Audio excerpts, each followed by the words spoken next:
Bonjour.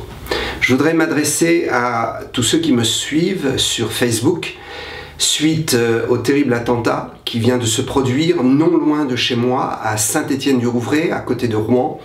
Je voudrais aussi adresser toutes mes condoléances à la famille du serviteur de Dieu, du prêtre qui a été si sauvagement assassiné au nom de Dieu. Comment un Dieu peut-il ordonner à ses sujets de faire de telles choses? Je voudrais m'adresser à tous les amis de ce prêtre et également à la communauté catholique de cette paroisse de Saint-Étienne-du-Rouvray. Je voudrais vraiment vous dire que je suis avec vous dans la prière et que je suis avec vous pour vous soutenir en criant à Dieu que la consolation par la puissance du Saint-Esprit vous soit donnée. Je m'associe également à tous mes frères catholiques qui sont durement touchés dans cette épreuve, et je voudrais dire que au-delà de l'Église catholique, c'est toute la chrétienté française qui est atteinte, et c'est également l'âme de la France, le cœur même des valeurs de la France qui a été atteint. J'appelle tous les chrétiens à prier afin que Dieu nous vienne en aide et que la paix revienne dans notre beau pays de France.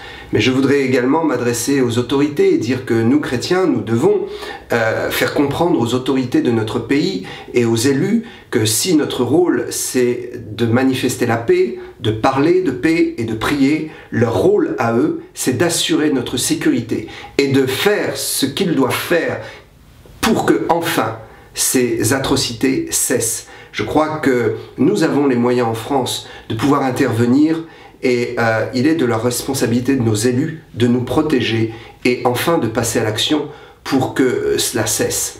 Je voudrais lire un passage de l'Écriture pour amener la consolation non seulement à la famille du prêtre, du serviteur de Dieu qui a été assassiné, mais également à envoyer un message de paix et de réconfort aux otages qui ont été durement touchés par cette épreuve et qui sont traumatisés très certainement à cette heure, et puis à la victime qui est entre la vie et la mort. Je voudrais vous dire que notre espérance est dans un Dieu vivant qui ne nous pousse pas à la haine, mais qui nous pousse à la paix de l'humanité. Je voudrais juste lire un passage de l'Écriture dans l'Apocalypse, chapitre 21, verset 3. « Et j'entendis du trône une voix forte qui disait « Voici le tabernacle de Dieu avec les hommes.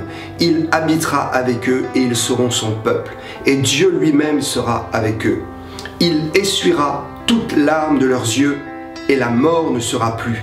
Et il n'y aura plus ni deuil, ni cri, ni douleur, car les premières choses ont disparu. » Nous avons l'espérance de la vie éternelle et nous devons croire que notre passage sur cette terre est réellement un test que Dieu nous fait pour sonder nos cœurs et nos âmes et pour peser la grandeur de notre capacité humaine à aimer et à nous soutenir les uns les autres.